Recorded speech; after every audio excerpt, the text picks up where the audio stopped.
I was the silent ranch girl everyone mocked until I stood fearless before a gunman. I will never forget the day everything fell apart. My heart raced like a wild colt, pounding against my chest.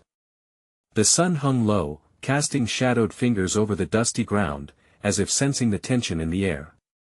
On the edge of town, I lurked in silence, a lonely figure among the laughter and jeers of my classmates. They always pointed at me, ranch girl, quiet as a mouse, they said. But today, terror gripped my heart, and loneliness morphed into something else entirely, determination. Craig. That name echoed in my mind, tainted with fear. He was supposed to be my protector, my older brother, but he was lost in his own darkness. The whispers of the townsfolk crept through the halls like ghosts.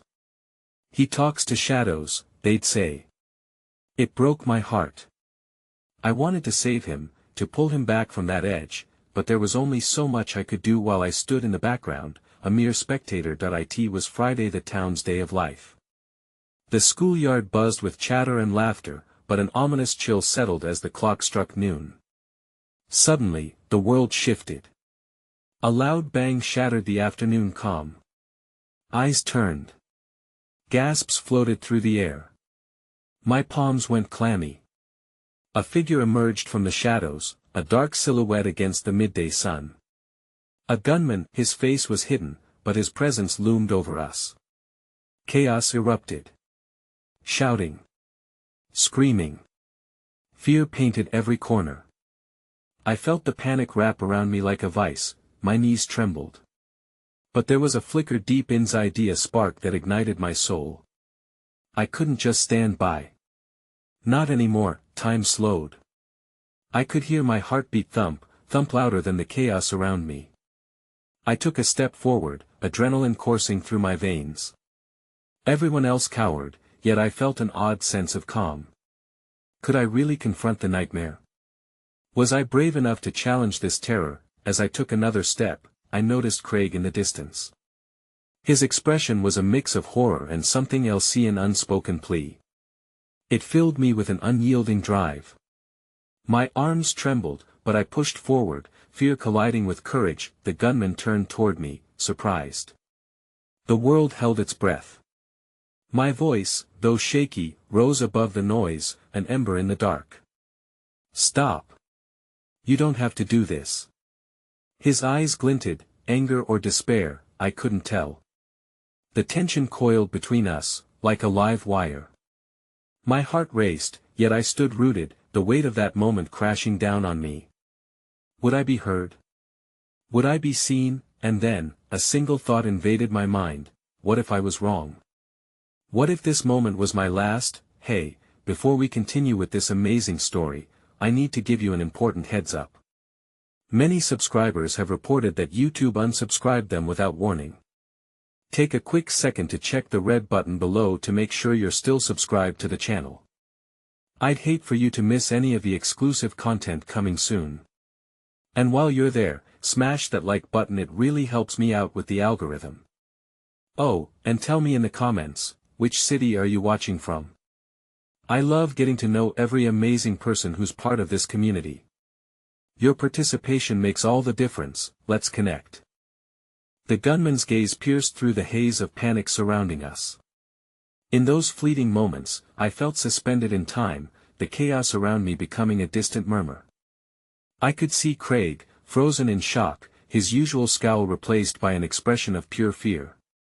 Instinctively, I reached back, seeking comfort in the warmth of the memories we shared, the laughter, the long rides across the fields, the brother-sister bond forged under the wide Montana sky. That connection was my anchor now. Please, I said, my voice wavering yet resolute. You don't have to hurt anyone. Just put the gun down.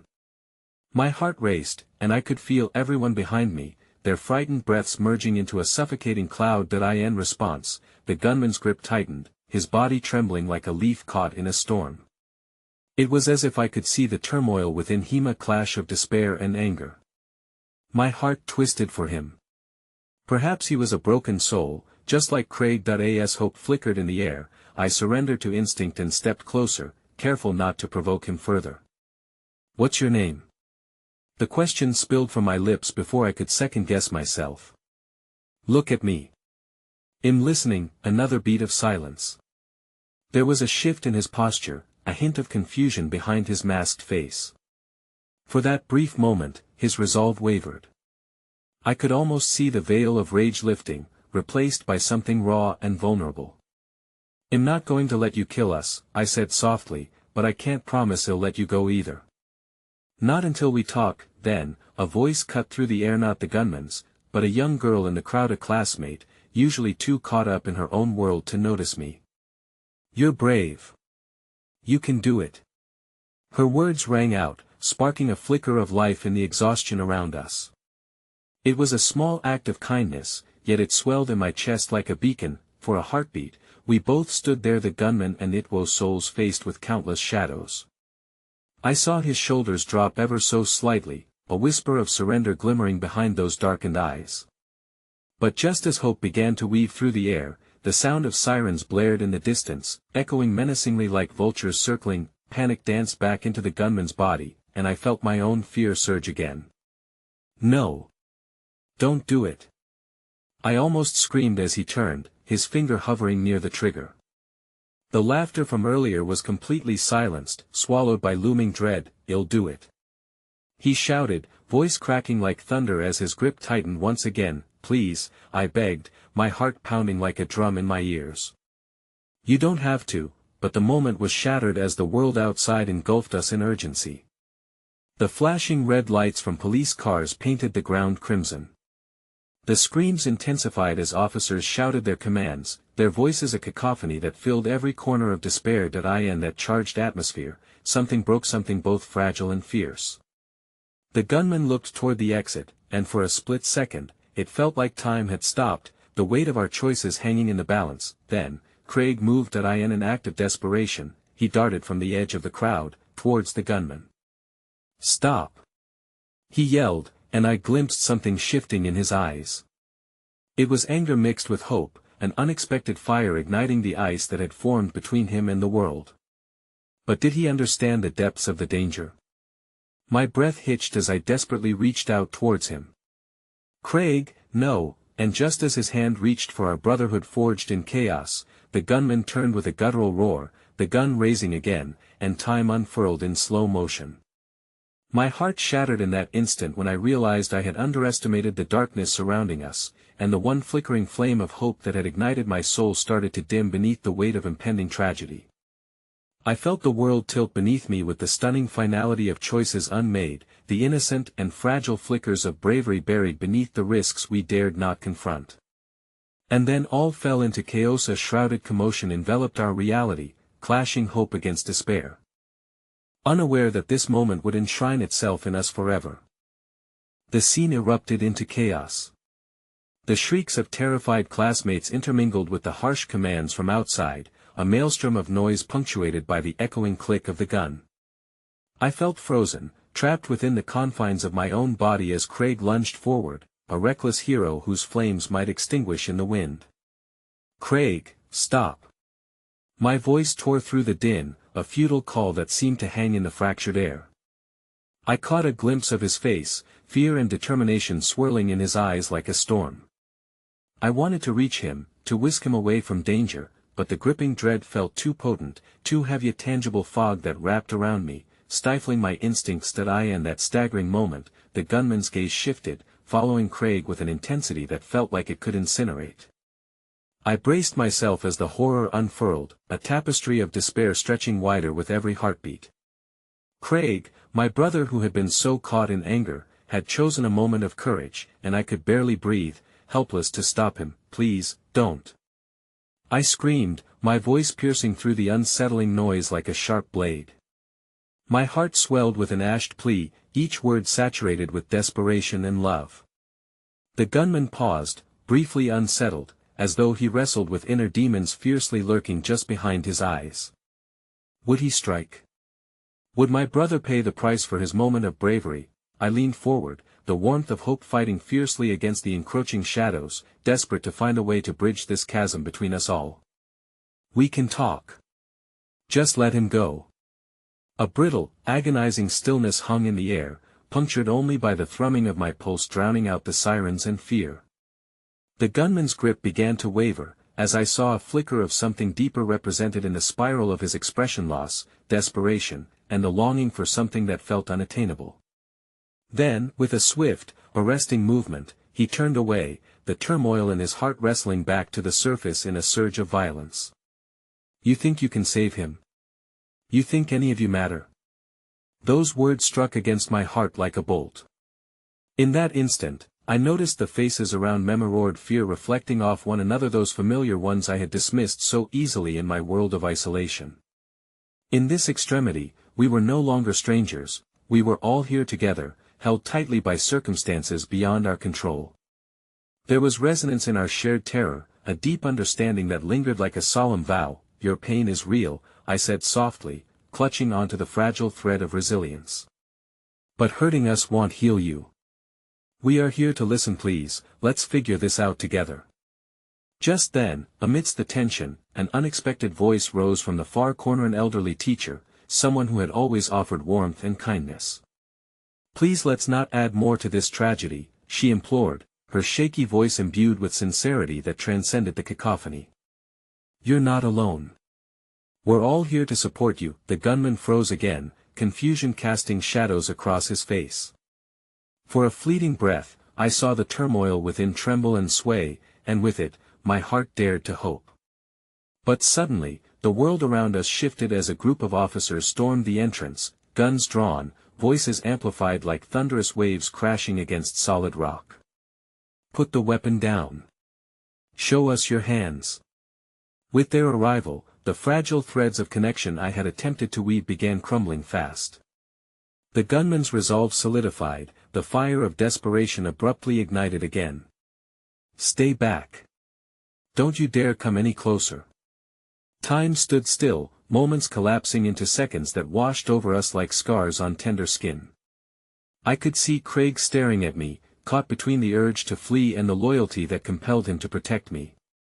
It shattered me to see him in such turmoil, and a wave of anger surged through me at him, but at this man who was forcing us into such a terrifying corner. No. I cried out, fear mingling with rage as I stared at the gunman. "You don't have to do this.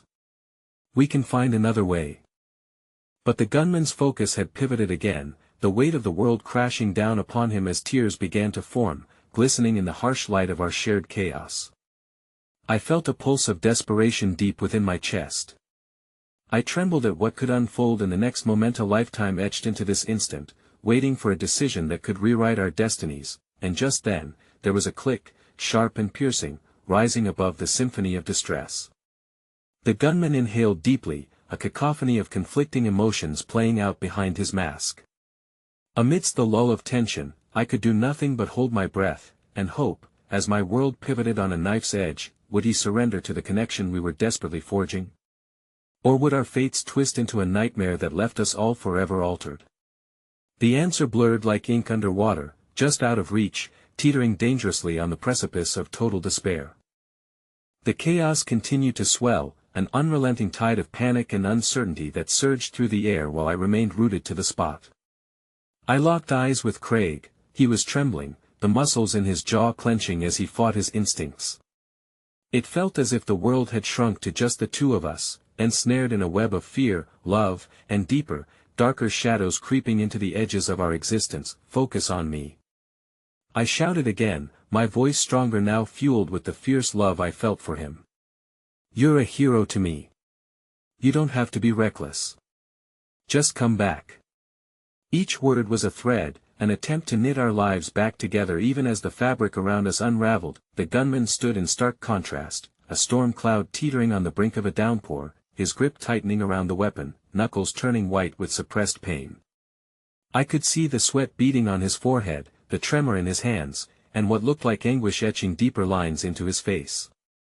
In that moment, fragments of his narrative glimmered through the haze, the struggles he had hidden away, the shadows mounting on his shoulders.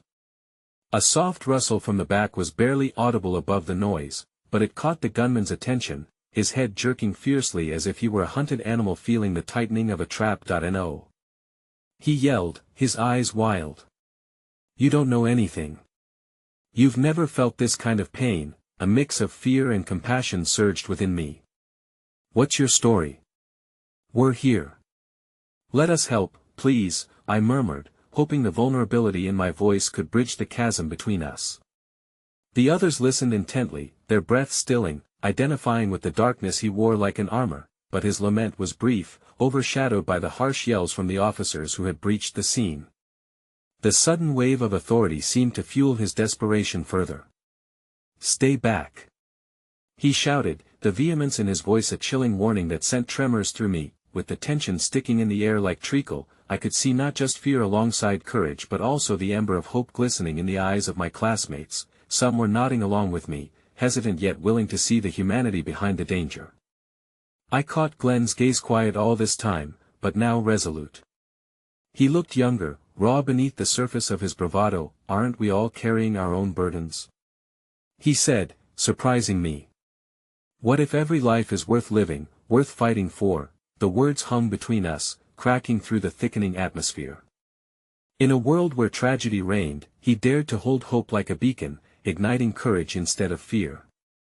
As the gunman's gaze flickered to Glenn, the walls surrounding his heart began to crack, but before any real shift could occur, a thunderous crunch of footsteps surrounded us as the officers moved closer, inching toward the severity of their mission with grim determination. I could hardly breathe, feeling time stretch painfully. Let us help you, the teacher repeated, her voice gentler yet full of urgency. We stand with you, all of us. It doesn't have to end here, but the gunman's expression morphed into something more menacing as the door splintered, shouts of urgency colliding with his unraveling state. The facade of control began to shatter as the tension surged through the room, urging him to act. The flicker of humanity receded, clouded by a haze of panic and pain, bubbling over into dark desperation. Stop! I heard myself cry, the words spilling out like blood from a wound that refused to mend. Craig stepped forward, his bravery igniting a spark in me I didn't know I possessed. Just let them come closer. Let's talk. The gunman's eyes flashed in this rare moment of clarity, impacting me to the core. He tilted his head slightly, as if weighing those words against the anvil of his grief. Time echoed in the stillness, suspended in a heartbeat laden with courage from all sides. It was a fleeting chance where understanding could transcend horror, but with one swift motion, his grip on the gun shifted. A brutal expression creased his brow, and for a moment, the world ceased to exist outside of his turmoil. I cannot, he stammered, the gun lowering, and hope burst forth like flower petals in the spring, only to be crushed beneath the weight of a damning realization. A loud gunshot rang out, an unexpected sound that shattered the fragile atmospheres. I felt the ground beneath us tremble, as the world erupted into chaos once more. The officers' shouts crescendoed into a symphony of dread, each note echoing loudly within the confines of our shared terror. My heart raced as my world tilted sideways, and I darted toward Craig, instinctively reaching for him. But he hesitated, eyes wide with confusion and fear. Craig! I screamed, the sound becoming almost primal, cutting through everything. There was blood dark, soaking the floor around the gunman, the realization hitting like a physical blow. And as my breath quickened, a chilling thought echoed through my mind: who had pulled the trigger? What had just shifted, and in whose direction would the desperate tide of fate turn now? Amid the shock and horror, one truth burned brightly within me: change had come, but at what cost? The silence after the shot was deafening, a heavy shroud that draped over us, suffocating the desperate gasps of those who remained. My heart thudded painfully in my chest, every beat a reminder of my mortality as I stumbled forward. The world around me blurred into a chaotic tableau, echoing with confusion and frantic panic, yet I remained focused on one thing: Craig, please, don't leave me. I shouted, crossing through the debris of disbelief and horror to reach him, shaking him gently, anxiety tightening like a vice around my heart. His face told the tale of shock, 1,000 questions pooled in his eyes, each mirror reflecting a myriad of emotions: fear, confusion, desperation. Blood pooled beneath the gunman, vibrant and dark against the floor, a stark reminder of the price of despair. He slumped forward, the weapon slipping from his grasp, falling with a metallic thud that resonated through the terror-filled room. The aftermath painted a picture fueled by raw tragedy, and as the moment stretched into what felt like hours, deep sorrow washed over me. Stay back. An officer yelled, pushing a few classmates away from the scene. Panic reigned supreme, the air electric with adrenaline and unyielding fear. I turned back to Craig, my throat tight. We need to get out of here. Now, his expression flickered with indecision, searching for direction in a landscape ravaged by chaos. What do we do? He asked, a tremor in his voice. My heart broke for him. Beneath the surface, I could see he was a boy trying to grapple with the enormity of what had just unfolded. He wasn't a hero. Not yet.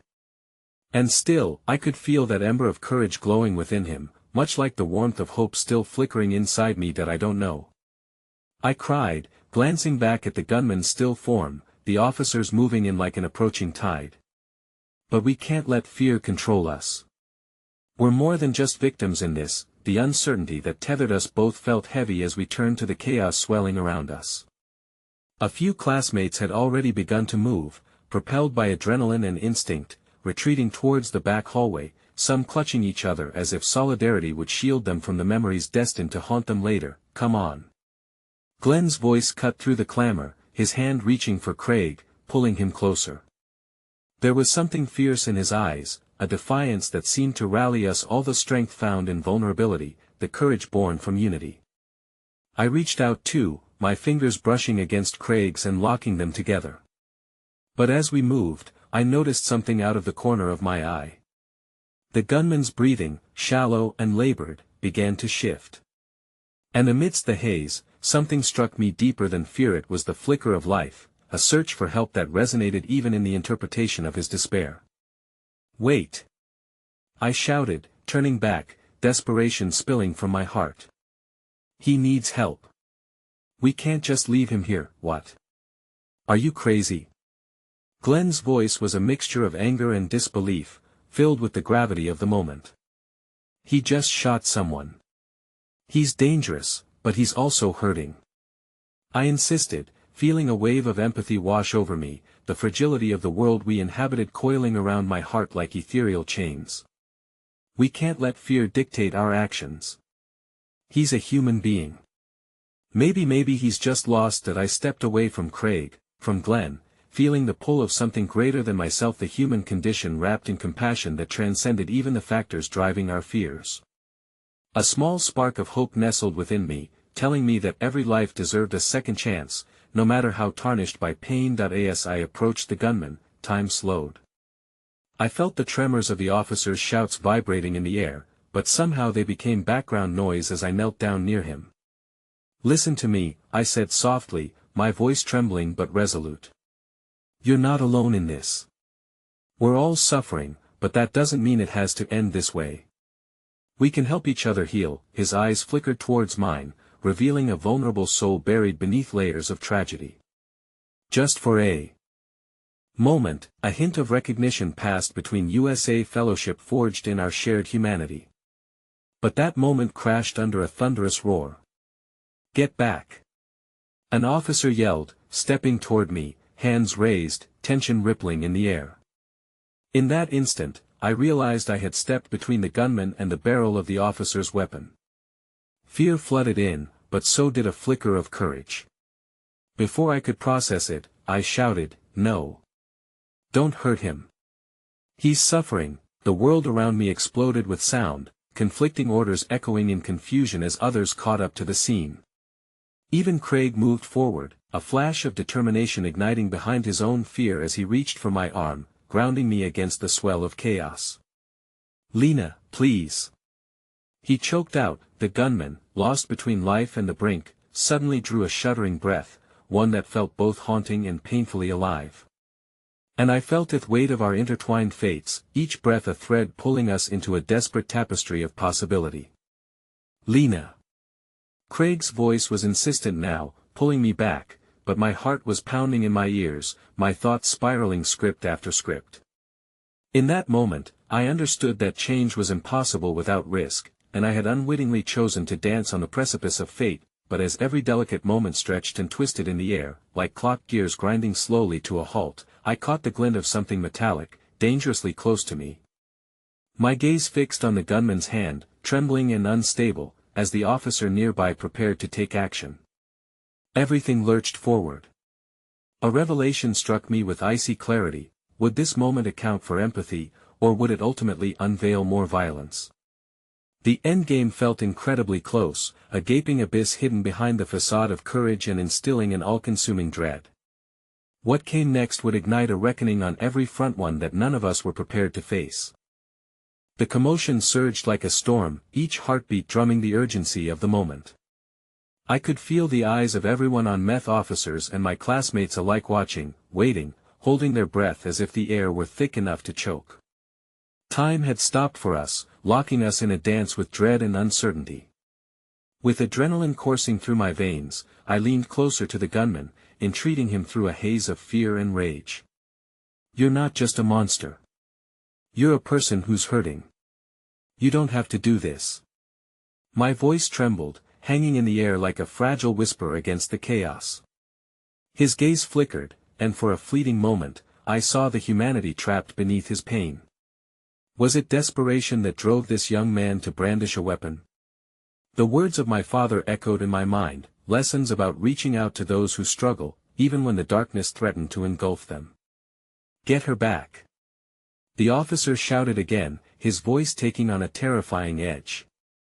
I felt Craig's frantic grip tighten around my arm, his panic infecting me like wildfire.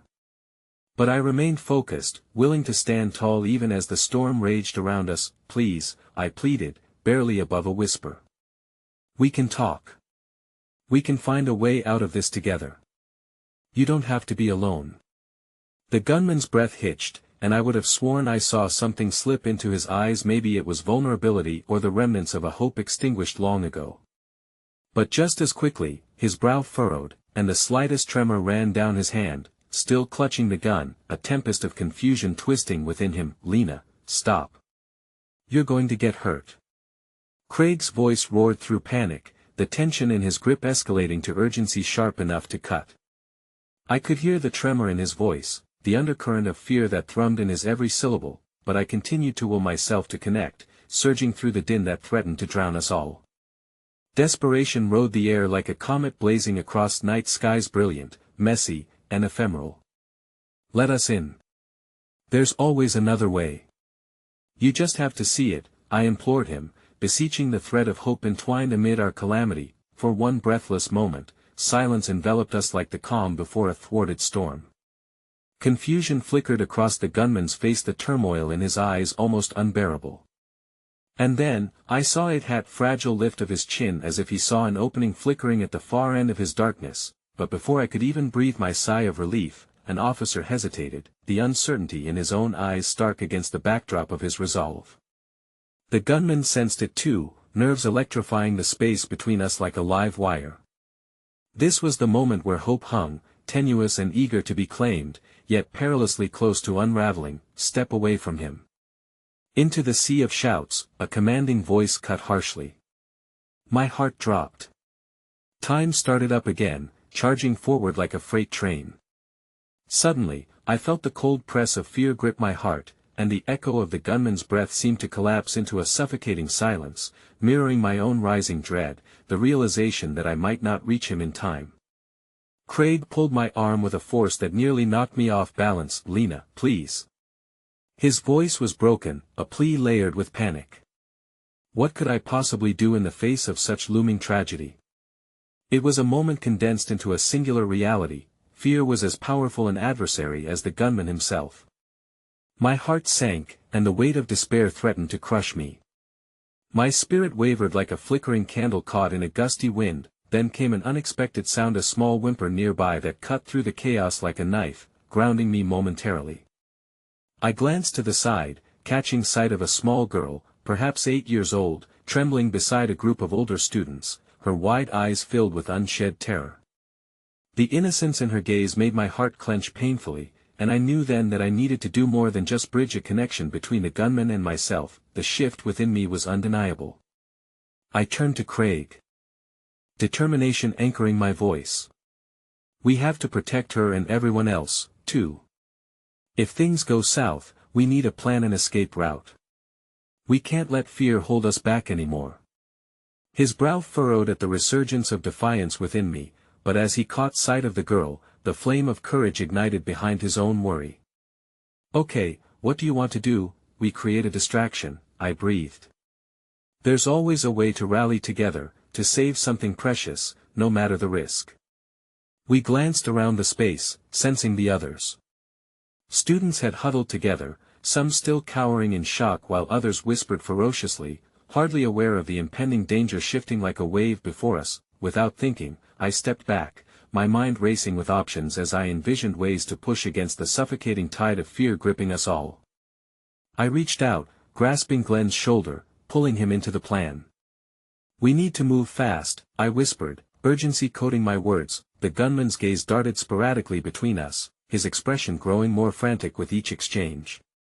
But my faith in the strength that could blossom from unity in adversity anchored my resolve. "Trust me. We can do something," I insisted, each word pounding with the weight of silent prayers, and just then, as we exchanged quick glances, I caught sight of the movement behind the gunman, a shadow slipping into the room unnoticed. My heart surged with dread as I recognized the familiar silhouette, an officer slipping in cautiously, their weapon drawn, a determination lining their jaw. "Get down!" A voice rang out, irrevocably slicing through the in that tumultuous heartbeat. I understood we had but a heart-stopping choice before us. Would the light shine through, or would the darkness claim us all first? The tension in the room felt like a taut string, ready to snap. I could hear the officer's urgent voice cut through the din like a sharp knife, but my eyes were locked on the gunman. His expression had morphed into something deeply disturbing, fearful yet volatile. As the officer's shout reverberated within those four walls, my resolve solidified. "Lena, what are you doing?" Craig hissed, the tremor of uncertainty shadowing his words. It was a plea to abandon the reckless hope I had ignited, a warning against the currents of chaos that threatened to sweep us under.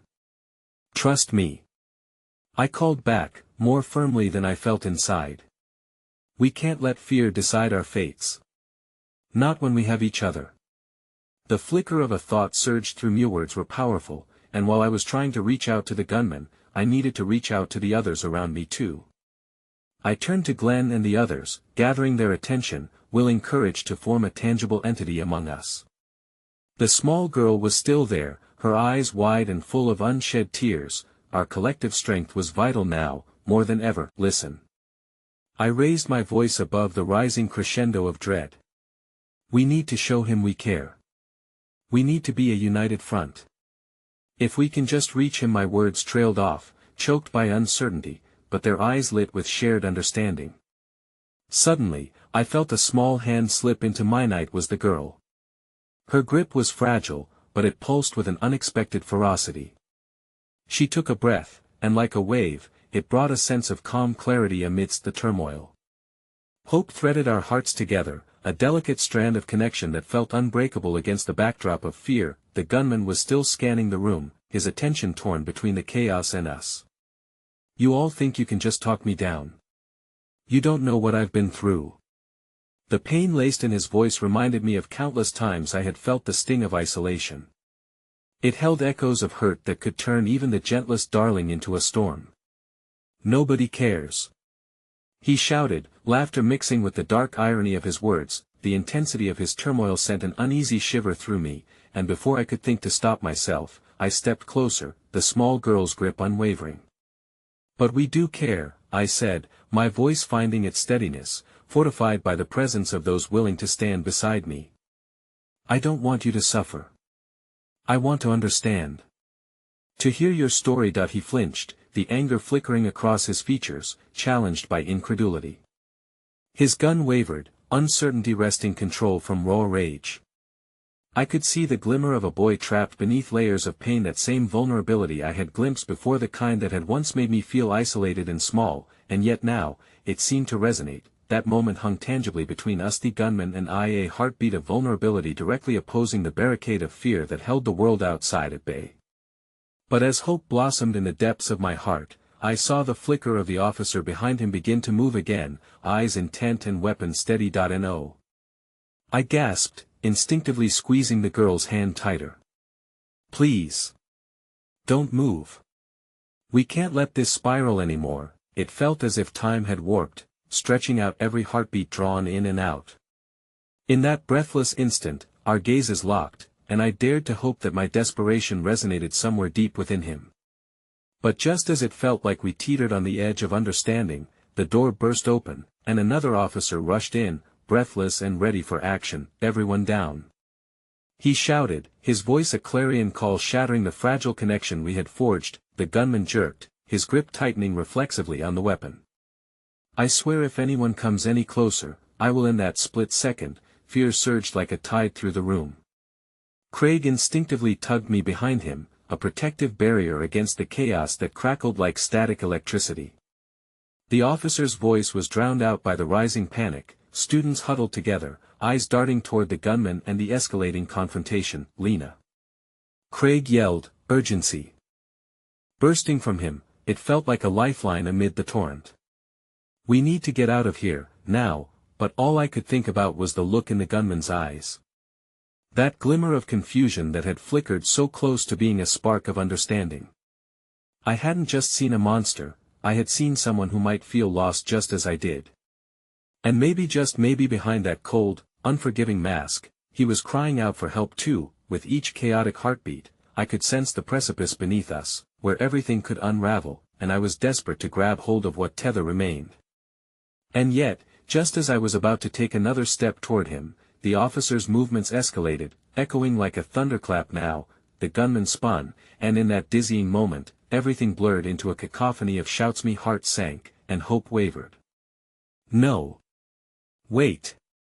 I cried out, reaching instinctively, but it was too late.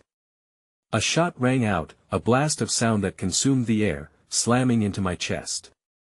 The chaos descended like a curtain that ripped off the fragile scene we had built between us, leaving nothing but the wreckage of despair and screams in its wake. My heart sank, consumed by the rising tide of horror, and in that flash, I could only whisper one prayer, to somehow hold on to hope amid the wreckage. And as silence fell like a shroud around us, one thought crystallized in my mind: what had just happened would forever change the world we knew. The silence that enveloped us felt unnatural, like an impossible dream layered with tragedy. My breathing came in shallow gasps, echoing in my own ears against the stillness that was now punctuated only by the distant wail of sirens. I couldn't move, couldn't process the weight of what had just happened. The gunman had faltered, the shot that rang out less a dramatic punctuation and more an eerie note in a lingering symphony. Craig's grip on my arm felt like a lifeline, but it also constrained me, keeping me tethered to uncertainty and fear. My eyes darted around the room, searching for something. Some wee enemy heart clamoring toward the small girl. She stood frozen beside me, her face drained of color, and when our eyes met, I could see the questions mirrored in her terrified gaze. What now? What happens next? As if on cue, chaos erupted once again. The first officer darted forward, shouting commands that felt distant and foreign. I was hardly aware of what they were saying, the words blurring into the pounding of my heart. And then, as though summoned into being by the very air, the smoke of gunpowder began to dissipate, revealing the disheveled figure of the gunman. He collapsed to his knees, dropping the weapon to the floor with a metallic clatter that reverberated throughout the room. But the sight of him, crumpled and defeated, didn't bring relief, only an overwhelming sense of despair. Lena. Craig's voice broke through my daze, and I forced my gaze to meet his pleading eyes. We need to get out of here. It's not safe, but I couldn't move. My heart ached with unshed tears as I took in the scene: the officer hastily approaching the gunman, their weapons aimed, but their stances changing like the tides as they momentarily lowered them to issue their own commands. On the ground. Hands where I can see them. The harshness of the orders collided against my frail hope, shattering the connections I had fought so hard to build. For I had seen the flicker of humanity within that man's eyes, and now he seemed like a mere shadow of the pain he had wrestled with. Panic surged around me, a wave of frantic movement and anguished cries, and I tore my gaze from the gunman. I searched for Glenn, for the small girl, wanting to gather the fragments of our shared moment, but the huddled masses surged toward the exits, a stampede of terror. Lena. Craig tugged on my arm harder this time, prompting my feet to unfurl from the invisible concrete that had kept me shackled. Now, reluctantly, I tore myself from the sorrowful scene. The overwhelming noise pulled us toward the exit, away from the chaos, yet I felt each step as if I were abandoning something precious. But as we moved, I caught a glimpse of the small girl, her chin quivering with unspilled cries. I wanted to reach for her, to assure her that she was not alone. It was then that I noticed the officer kneeling beside the gunman, urgently pressing down on his wound, murmuring words of instruction into a radio. The frantic energy igniting the space told me it wouldn't be easy, that we might never know the extent of this tragedy. We stumbled outside into the fresh, cold air, relief flooding through almost immediately, but even the sights of the reassuring blue lights and the plethora of vehicles felt like a suffocating blanket. I leaned against an unforgiving wall, taking a moment, attempting to collect myself. But my mind raced the girl, the gunman, the pain flickering in his eyes. They were chained to my heart inextricably now. Suddenly, a soft presence brushed against my arm. I turned to see the small girl standing beside me, her gaze wide and uncomprehending, yet filled with a strangely surreal strength. "We were going to help him, weren't we?"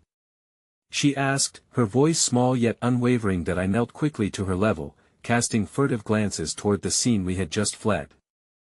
I wanted to help him, I admitted, unable to choose between the truth and the necessity of shielding her from reality. "Sometimes people hurt us because they need help just like we do." Her small nod spoke volumes. She understood in a way that surpassed words, and yet I felt a shackle of guilt tightening in my chest. "We should go," Craig urged again, his brow creased with worry. I glanced back at the girl, heart swelling with an ache I couldn't place. I longed to gather her into my arms, to shield her from the world's dreadfulness, and yet, the nagging feeling of urgency clawed at my insides. Then came a voice over the radio, crackling still in the distance, repeating, "We need medical assistance at code 7. I shot a look toward Craig, but his expression had deepened, etched with confusion. "Code 7. I thought that was just a part of his words were halted abruptly when the sound of sirens intensified, drawing nearer, the air suddenly saturated with a new rush of energy. Within moments, as if propelled by fate itself, a convoy of ambulances screeched to a halt. I turned back towards the scene of chaos, a knot coiling deeper in my stomach. But one thing silenced the weight of uncertainty. A realization began to unfurl within me. The gunman might have fallen, but the echoes of his story were still resonating in my heart. We had ventured into the depths of another's pain, and somehow, I had to believe that change was possible, even from this wreckage. Just then, a shocking revelation took my breath away. Growing louder, a cry emerged from the crowd. Someone close to me was shouting. I squinted through the chaos, and what came into view shook me to my core. A familiar face, someone from my past, stepping through the crowd, eyes locking onto me with a desperation I had never seen before. "Lena!" They screamed, and I felt the world tilt off its axis. In the face of tumult, a deeper fear settled in my gut, for the weight of unforeseen connections and long-buried emotions crashed upon me. What was it they wanted? And why were they here now, in this moment of upheaval? The relentless wail of sirens filled the air as I stumbled backward, my heart racing with the sudden recognition of the voice piercing through the cacophony. It was as if the chaotic world around me melted away, leaving only the figure pushing through the panicking crowd. Lena. It was no longer a name, it was a lifeline, tugging at something deep within me. I blinked hard, trying to clear the vision that was currently blurred by both fear and unbidden familiarity. And there he stood, Jake, my childhood friend, his face a mix of determination and fear, the boy I once thought I could lean on, now radiating a sense of desperate urgency. But as he drew closer, his expression morphed. Confusion mingled with recognition as he took in the scene around us. "Lena, I was looking for you," he finally gasped, breathless. "I thought you were still at home. They're saying there was a shooting here. I didn't know. I was so scared." His body twitched with anxiety, eyes darting between Craig and me as if he couldn't process how I had become entangled in this whirlwind. I wanted to reach for him, to bury my face in the comfort of our shared past, but instead, I felt the weight of the present pressing down on me. Jake, I stuttered, gripping the wall behind me for support. I don't know what's happening. It all happened so fast, Lena. Craig's voice broke through again, more urgent this time. We have to get to safety. This isn't over safety. The word spiraled in my mind, a distant memory wrapped in cotton wool. I turned back to Jake, who was now looking at me with tears shimmering in his eyes, torn between wanting to protect me and the chaos unfolding around us. Lena, please. Let's get out of here together, he urged, reaching for my wrist, but I hesitated, my thoughts frantically darting around the possibility of leaving without resolution. There was a choice to be made. I felt Craig's hand on my other arm, steadfast and reassuring, yet the bond to Jake, a connection steeped in our childhood, pulled at something deeper within me. Standing at the precipice between past and present, I wrestled with the fragments of my heart that I can't just leave. I cried out, my voice breaking under the pressure of conflicting emotions. What if that man? He's not our responsibility. Craig cut in sharply, but the truth was, the pain in my chest was already far too heavy to disregard. But I saw him. There was something in his eyes, something desperate. I couldn't just. My voice trailed off, the conviction crumbling into anxiety, a whirlwind of guilt and righteousness swirling in my mind. Lena. Jake's voice broke the tension, his eyes wide with urgency. What if there are more people involved? What if he wasn't acting alone? My heart quickened. The boldness in his voice contrasted starkly against my trembling convictions, forcing me to consider the ramifications of the choices that lay before me. I could feel Craig's frustration cloaked in concern, the concept of safety now intertwining with something deeper inside me. Just then, the air was sliced with another tense shout. I turned instinctively, and my stomach dropped. The chaos unfolded anew before me, a swarm of officers shouting orders, pushing back crowds, as the reality of our vulnerability settled thickly around us.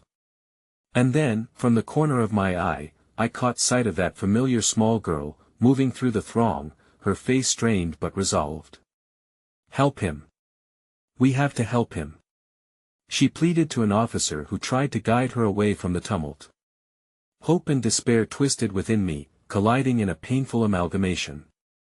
There she stood, unabashedly pulling toward the humanity in every soul, her fierce innocence an echo of the compassion lodged within my heart. That I can't leave her, I stammered, as if summoning the courage from somewhere deep, my voice gaining a thread of strength. Lena. Craig's grip on me tightened. What are you doing? You don't know what's going on, neither do you. None of us do. My voice fell between desperation and a newfound clarity, unfurling those hidden complexities I had fostered inside. Sometimes the scariest thing is to confront what we fear the most. I can't turn my back on this. Before I could second-guess myself, I was walking toward the girl, my heart pounding with clarity but also mounting dread. Jake followed, though he hesitated, torn between caution for both of us and the urge to protect. As we moved closer, the distant shouts intensified, and my heart raced. Those sirens were not just for the chaos but perhaps for the humanity that lay in shadows everywhere, struggling to be recognized. What are you doing? Craig called after me, but it was Jake's presence beside me that wrapped me in reassurance. That I am not giving up on them, I said, firm in my resolution. Not today. But as we pushed through the knot of bodies, another shock rippled through the crowd like an electric jolt.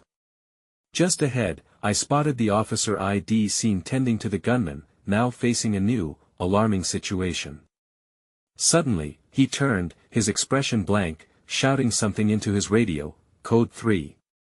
Multiple casualties reported at the other side. Lena. Don't do this. Craig's voice was a shrill edge of panic behind me, but other voices mingled in agreement, anchored in fear.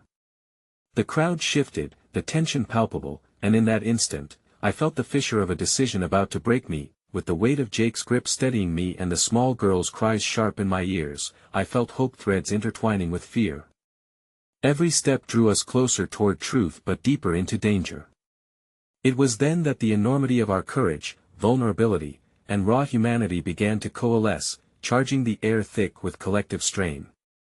What lay ahead became hazy, an unknown stretch filled with potential and risk.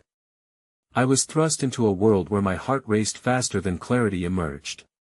And just as I took a breath to step forward, a shot rang out once more, echoing off the walls around us, sending the crowd into further chaos. My heart dropped.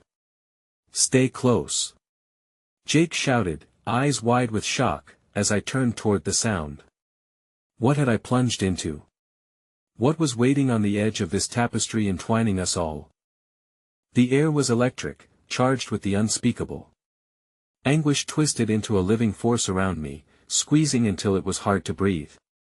The reverberation of the gunshot hung like a pendulum, swinging dangerously over us all.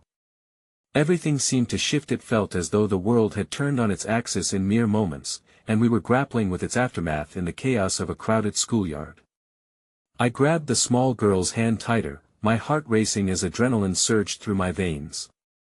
As I was pulled by instinct and compassion, I caught sight of the gunman, crumpled on the ground, pale and trembling. But the fear for him felt shallow against the roar of crisis enveloping us. The distant wails of sirens mingled with panicked voices, leaving an imprint of despair that echoed through every corner of my heart.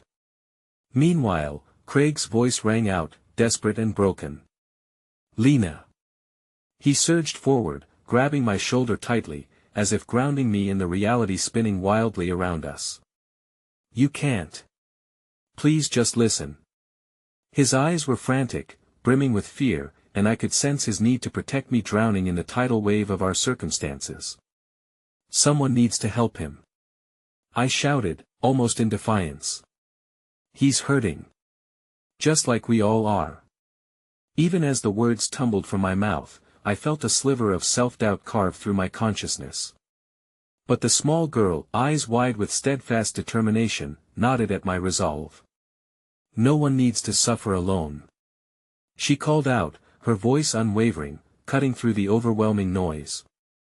I felt inspired. Hers was the kind of hope that could ignite change. It was like a spellbinding moment in time, where courage hugged the edges of fear tightly, teasing the thin line that divided us from the darkness threatening to engulf us whole. The collective fracture between understanding and despair was vast, but flickers of hope shone within several hearts, igniting a soft warmth that threaded together our splintered reality. But the cries from the crowd rose and fell, a rhythmic pulse of terror running through them. Sensing the waves of panic cresting once more, I sensed that not every story would find resolution in that cacophony. Someone behind us screamed, and I instinctively whipped my head around, terrified of what ruin we could yet confront. Then there was a rush of movement, bodies shifting, and a line of officers surged toward us, faces set in grim determination. "We need to get everyone out. Now!" clanged through the thick air. They advanced towards the chaos behind us, weapons drawn, officers fanning out with a sweep of authority. But instead of fear, I felt defiance bubbling within me, entering the fray, knowing our collective empathy could evolve into action, a tangible act of grace against the rage around us. "Wait!" I shouted, releasing the small girl's hand for just a moment as I rushed closer to the nearest officer. "You have to help him." The words fell from my lips, trembling but firm. "He's not a monster, he's just a boy who needs to be heard. What are you doing?" Craig shouted, his fear wrapping tighter around me, binding tighter as I remained rooted, pleading with my heart bursting open under the weight of conviction. But before I could respond, the officer turned quickly, eyes narrowing at me. "Stay back. He's dangerous." Behind us, I could hear sounds of quiet whimpers and soft sobs. The small girl's knuckles went white once more, clenching onto my forearm with renewed strength, her gaze piercing into mine. "We can save him, can't we?" Her innocence was intertwined with an unwavering light, infectious and powerful. And it struck me. "Please!" I cried, conviction swelling as I leaned closer, unfazed by the potential threat that loomed. My words were filled with fervor, merging with impulse as I fought to unearth the man beneath the darkness. Let us show him that he mattered. He needs to know he doesn't have to be alone. In that instant, as the officer hesitated, neural connections began crossing through the very fabric stretched between us, igniting threads of understanding that could dismantle despair. What happened to him can still be changed. I breathed, my words trembling but resolute. There, beneath the mascara of chaos, I felt a flickering sense of hope burst forth, straightforward as sunlight piercing dark storm clouds. Our stories were interconnected, experiences interwoven a tapestry begging to be understood. The officer lowered his weapon slightly, eyes scanning me as I dared to stand unflinchingly, shielded only by conviction, a living testament to the humanity we all bore. And then there it was, a glint of understanding, flickering like a candle against grave winds, a moment of shared clarity amid the chaos. Please, the officer murmured, caught in a web of conflicting duties. What do you think I should do? Suddenly, the air thickened anew, and I felt deep within that hearts had begun communicating across the vast chasms of turmoil. I realized I had turned my attention unwittingly to the outside world, a landscape painted by empathy that transcended my own fear. We have to show him that he's not alone. That life can still offer challenges, yes, but also grace. My heart pounded with urgency, each beat resonating throughout the crowd. I felt the energy rise, igniting an impromptu wave of solidarity as students found their resolve, whispers becoming echoes of courage among the throng. Together, I called out, feeling the momentum tighten around us, drawing those near within the embrace of sheer resolve. We can remind him he's not just a ghost among shadows.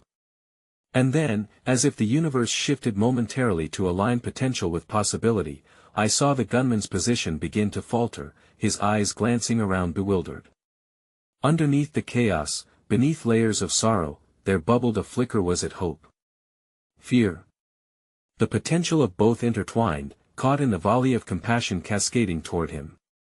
Every breath we drew felt potent with layers of connection to ourselves, our purpose, and to that boy lost in his depths of despair. As the officer stepped toward him, I dove deeper into the lesson we were uncovering. Together, we could weather the storms. "I'm not asking for you to trust us blindly," I murmured, my voice cold dark with understanding.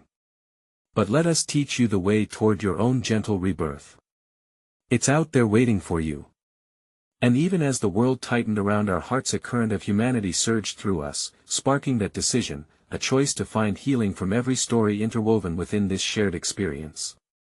We stepped forward into the uncharted waters of compassion, and with one breath, we all made a pledge a life worth living could emerge from the depths of our despair, and in that moment, grounded in my truth, I knew I would carry the echoes of kindness wherever I would go, every connection a thread drawing us closer to understanding.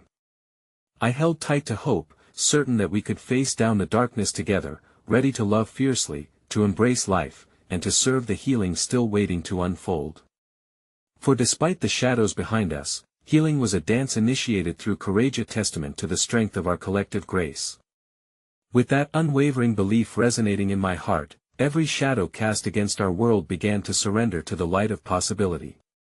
It wasn't merely an ending that awaited us, it was the very beginning of something extraordinary. And as we stood on the precipice of change, ready to embrace a different tomorrow, I held my breath, knowing that transformation could flourish if only we dared to walk forward into the light, each step a promise that we would not falter. Together. My voice trembled but rose strong against the cacophony and chaos. I reached for the hand of the small girl, drew Craig forward beside us, and invited everyone, each soul shimmering with potential, into that promise as we stepped across the threshold, ready to rewrite our fates with compassion, granting forgiveness to ourselves and one another. Together.